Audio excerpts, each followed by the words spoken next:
ময়দানের আছেন বিএনপি কিংবা জামাত শিবির, তাদের প্রত্যেকেই কিন্তু আমরা তাদের যখনই যা যা ইন্টারভিউ আমরা দেখেছি, আমাদের সহকর্মীরা যে ইন্টারভিউ তাদের করেছেন, তারা প্রত্যেকেই বলেছেন তারা একটা গণতান্ত্রিক বাংলাদেশ দেখতে চাইছেন, তারা একটা অল ইনক্লুসিভ বাংলাদেশ দেখতে চাইছেন। এবং তারা বলছেন এবং এই এই এই কথাটা আমরা এর আগেও জুলাই অভ্যুত্থানের পরেও কিন্তু আমরা বহু মানুষের কাছে শুনেছিলাম যে আওয়ামী লীগের নেতারা তারা যদি ক্ষমা চেয়ে নেন, যা ঘটেছে তার জন্য যদি তারা ক্ষমা চেয়ে নেন, তাহলে তারা আবার রাজনীতিতে ফেরার একটা জায়গায় পৌঁছতে পারবেন। আপনারা কি ক্ষমা চাওয়ার জায়গায় আছেন? আপনি বলেন আওয়ামী লীগ যদি ক্ষমা চায় তাহলে তারা ছাড় দিয়ে দেবে? নির্বাচন তো করে ফেলেছে।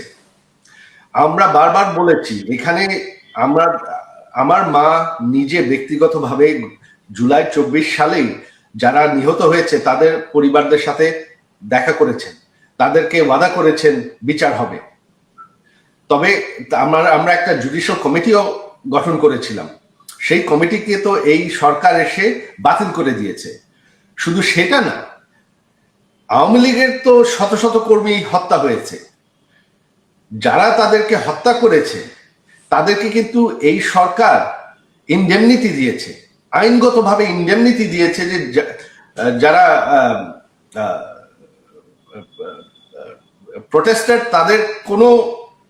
তাদের বিরুদ্ধে কোনো আইনগত বিচার হবে না। তো আপনি এক হাতে আপনি হত্যাকাণ্ডর ইনডেমনিটি দিচ্ছেন, আরেক হাতে আপনি ক্ষমা চাচ্ছেন, ক্ষমার দাবি করছেন, সেটা কিভাবে হয় সেটা আমাকে বোঝান। যে এক সেট হত্যাকাণ্ড সেটা একদম জায়েজ, সেটা আইনগতভাবেই জায়েজ, অথচ আপনি ক্ষমার কথা বলছেন, সেটা কিভাবে হয়? বিচার হতে হলে তো সমান বিচার হতে হবে। কিন্তু আপনার কি মনে হয় না যে জুলাই আগস্ট মাসে যে ঘটনা ঘটেছিল, সেই সময় যারা সরকার ছিল, আপনার মা তখন প্রধানমন্ত্রী ছিলেন, এই গোটা বিষয়টাকে আরো অন্যরকম ভাবে, আরো মানবিক জায়গা থেকে হ্যান্ডেল করা যেত? আমাদের উপর যেভাবে নির্যাতন করা হয়েছে, এখানে তো কারো কথা বলারই সুযোগ ছিল না। এখন 1.5 বছর হয়ে গেছে, তো এখন আর কি বিষয় থাকে? যেভাবে আওয়ামী লীগের উপর নির্যাতন করা হয়েছে, এগুলা যদি আপনি মেনে নিতে পারেন, তাহলে আওয়ামী লীগের আর কি থাকে বলার? আমি আবার জেল দেওয়া, আওয়ামী লীগকে হত্যা করা একদম এটা কোনো ব্যাপারই না। তাহলে আর ক্ষমা চাওয়ার কি থাকে? বিএনপির চেয়ারম্যান যারা তারেক রহমান, তিনি কিন্তু একটি সাক্ষাৎকারে, রয়টার্সকে একটি সাক্ষাৎকারে তিনি বলেছেন যে শেখ হাসিনার যারা ছেলে মেয়ে তারা যদি বাংলাদেশের রাজনীতিতে আসতে চান তাহলে তারা স্বাগত। আপনি কি তাহলে বাংলাদেশের যে পরবর্তী রাজনীতি, সেই রাজনীতির ময়দানে নামছেন, বা আপনার মায়ের সঙ্গে এই বিষয়ে কোনো কথা হয়েছে? না, আমার এখানে এই বিষয়ে কোনো সিদ্ধান্ত নাই। আমি কোনোদিন সরাসরি রাজনীতি করতে চাইনি। ভবিষ্যতে কি হবে আমি তো বলতে পারবো না। তবে দেশের রাজনীতিতে কে আসবে এটা দলের কর্মীদেরই নির্ধার করতে হবে, দেশের যারা আমাদের সাপোর্টার তাদেরই নির্ধার করতে হবে। এটা আমার দায়িত্ব না। আমি তো তাদেরকে বলে দিতে পারি না। তো আমি সারা জীবনে বিদেশে, আমি আমেরিকা এখন 31 বছর ধরে আছি, এখানে আমি শান্তিতেই আছি। তো ভবিষ্যতে কি হবে সেটা ভবিষ্যতে দেখা যাবে। তবে বর্তমানে তো বাংলাদেশের ভবিষ্যৎ ভালো মনে হচ্ছে না। আপনার রাজনৈতিক বিষয় নিয়ে, আপনার রাজনৈতিক অবস্থান নিয়ে আমি আরেকটু প্রশ্ন করতে চাই আপনাকে। তার কারণ আমরা দেখেছি যে জুলাই গণ অভ্যুত্থানের পর থেকে যত আলোচনা হয়েছে বাংলাদেশের রাজনীতি নিয়ে, আপনি কিন্তু বারবার মুখ খুলেছেন, আপনি কিন্তু বারবার বিভিন্ন রকমের কথা বলেছেন এবং রাজনৈতিক কমেন্ট করেছেন। আপনি দেশের ভবিষ্যৎ, আওয়ামী লীগের ভবিষ্যৎ নিয়ে কথা বলেছেন। আপনি বলেছেন আপনার মা সরাসরি আর রাজনীতিতে থাকবেন না, যা নিয়ে কিন্তু আমরা দেখেছি আওয়ামী লীগের মধ্যে একটা দ্বিধা তৈরি হয়েছে, আওয়ামী লীগের মধ্যে একটা ভাগ তৈরি হয়েছে। আমি এই প্রশ্ন দিল্লিতে আওয়ামী লীগের নেতাদেরকে করেছিলাম এবং তারা বলেছেন দল এমন কোনো সিদ্ধান্ত নেয়নি। আপনার কি মনে হয় যে আওয়ামী লীগের মধ্যে একটা ভাঙন তৈরি হবে না? আওয়ামী লীগ ঐক্যবদ্ধ আছে, আওয়ামী লীগ নির্যাতিত এখন, তো এইখানে তো আপনার ভাঙন হওয়ার প্রশ্নই উঠে না। কারণ আমাদের হাজার গত কয়েক সপ্তাহের মধ্যেই আমাদের 20,000-এর উপর গ্রেফতার হয়েছে। গত 1.5 বছরে আমাদের হাজার হাজার নেতারা কর্মীরা জেলে আছে এখনো কোনো বিচার ছাড়া। আর বাকিদের তো দেশ ছেড়ে অনেকের হাজার হাজারের দেশ ছেড়ে ভেগে যেতে হয়েছে, কারণ তাদের বাড়ি ঘর পুড়িয়ে দেওয়া হয়েছে। আমার যে নিজের বাড়ি, আমার বাবার বানানো বাড়ি, সেই 40 বছর পুরানো বাড়ি, ওই বাড়ি পুড়িয়ে দেওয়া হয়েছে। তো এখন তো বাংলাদেশে কোনো গণতান্ত্রিক পরিস্থিতিই নাই। তো সেখানে রাজনৈতিক দলের কি হবে এটা এখন চিন্তা করে কোনো লাভ নেই, এটা ভবিষ্যতেই দেখা যাবে। আমি আবার আপনাকে একটা প্রশ্ন করতে চাই, যেটা আমি শুরুতেই আপনাকে যে প্রশ্ন করেছিলাম, যে আপনি এবং আওয়ামী লীগ বাংলাদেশের ভবিষ্যৎ কিরকম ভাবে দেখছে? আপনাদের মনে হয় সত্যি সত্যি দেশে ফিরতে পারবে? এবং যদি ফেরে তাহলে কিরম ভাবে ফিরবে? নতুন মোড়কে ফিরবে? নতুন প্রজন্ম আওয়ামী লীগের দায়িত্ব গ্রহণ করবে, নাকি নাকি কি হবে? আপনারা কি ভাবছেন? আওয়ামী লীগ হচ্ছে স্বাধীনতার দল আর দেশের সব থেকে পুরানো দল। আওয়ামী লীগ মুছে যাবে না। আওয়ামী লীগ ফেরার প্রশ্ন না, আওয়ামী লীগ দেশে আছে। এই দেখেন, এই নির্বাচনে দেশের অর্ধেকের বেশি মানুষ কিন্তু ভোট দেন, তারা বেশিরভাগ আওয়ামী লীগের সমর্থক। তো আওয়ামী লীগ দেশে আছে, নেতৃত্ব সেটা প্রশ্ন, সেটা ভবিষ্যতে দেখা যাবে। আপনি যে বলছেন আওয়ামী লীগ দেশে আছে, এখানেই আমার প্রশ্ন। আওয়ামী লীগের যারা তৃণমূল স্তরের একেবারে গ্রাসরুট লেভেলের যে কর্মীরা, তারা আমরা দেখেছি তারা দেশে আছেন। তাদের অনেকের উপরে আক্রমণ হয়েছে, সেও আমরা দেখেছি এই গত 1.5 বছরে। কিন্তু তারপরেও তারা মাটি কামড়ে পড়ে আছেন। এই যে গোটা নির্বাচনের প্রক্রিয়া, আমরা আওয়ামী লীগের যে শক্ত ঘাঁটি, সেই সমস্ত জায়গা থেকে আমরা রিপোর্ট করেছি এবং আমরা সেখানে দেখিয়েছি যে সেখানে এখনো আওয়ামী লীগের কর্মীরা তারা কিন্তু বলছেন যে তারা তাদের দলের কথা ভাবছেন, তারা তাদের দলের পাশে আছেন।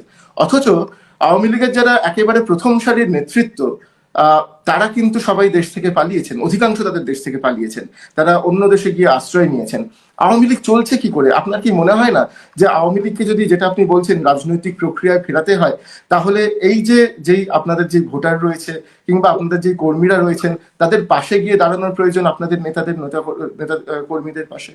এখন আমাদের নেতাদের উপর যে নির্যাতন হচ্ছে, যেটা আপনি বললেন, তাদেরকে তো দেশে ফিরলে গ্রেফতার করা হবে, জেলে নেওয়া হবে, হত্যা করা হবে। গত 1.5 বছরে 500-র উপর আমাদের নেতা কর্মী হত্যা করা হয়েছে। তাদের মধ্যে প্রায় 35 জনের মতন পুলিশের কারাগারেই হত্যা করা হয়েছে। তো এখন তো সেই পরিস্থিতিই নাই।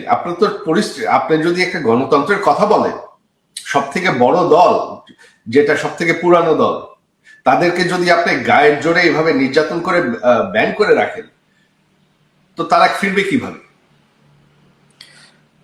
বাংলাদেশে এখন যারা রাজনীতির, আমি আবার একটা প্রশ্নে ফিরে যাচ্ছি আপনার কাছে, যে প্রশ্ন দিয়ে আমি শুরু করেছিলাম। সেটা হলো যে বাংলাদেশের এখন যেই রাজনৈতিক পরিস্থিতি যেই জায়গায় এসে দাঁড়িয়েছে, তার কারণ আমরা জানি যে গত 1.5 বছরে ইন্টারিম সরকার ছিল। সেই ইন্টারিম সরকারকে আপনারা একরকম ভাবে দেখেছেন। এখন একটা নির্বাচন হয়েছে, সেই নির্বাচনের পরে নতুন সরকার তারা ক্ষমতায় আসবে। এই গোটা পরিস্থিতির মধ্যে যেটা আপনি আল জাজিরাকে সম্প্রতি বলেছেন, আমাদেরকে বলেছেন বিভিন্ন সাক্ষাৎকারে, যে আপনার মনে হয় না যে আপনার মা শেখ হাসিনা তিনি আর রাজনৈতিকভাবে বাংলাদেশের রাজনীতিতে প্রবেশ করবেন, তিনি আর বাংলাদেশের রাজনীতিতে অংশগ্রহণ করবেন? আপনি কি এখনো আপনার এই বক্তব্যে একই জায়গায় দাঁড়িয়ে আছেন? তিনি বহুত আগে রিটায়ার করতে চেয়েছিলেন। তিনি আসলে এত বছর রাজনীতি করতে চান। তো তিনি কি করবেন এটা ওনাকেই জিজ্ঞেস করতে হবে।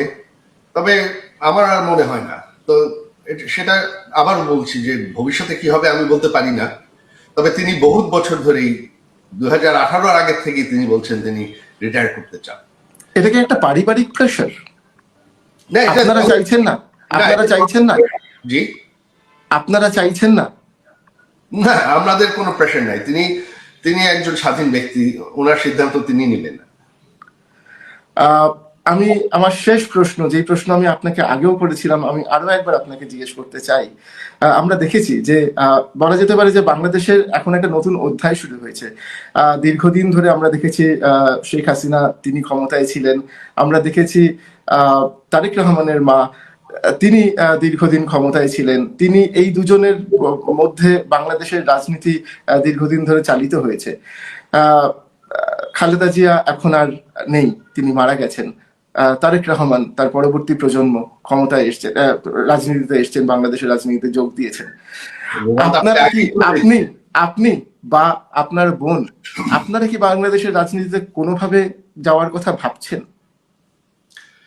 না, আমাদের সেরকম কোনো চিন্তা নেই। তবে বাংলাদেশে এখন ভবিষ্যৎ কি হবে, আপনি যেটা বললেন যে হ্যাঁ আওয়ামী লীগ যে এত বছর ক্ষমতায় ছিল, তার আগে আওয়ামী লীগ বিএনপি দুদলই ক্ষমতায় ছিল।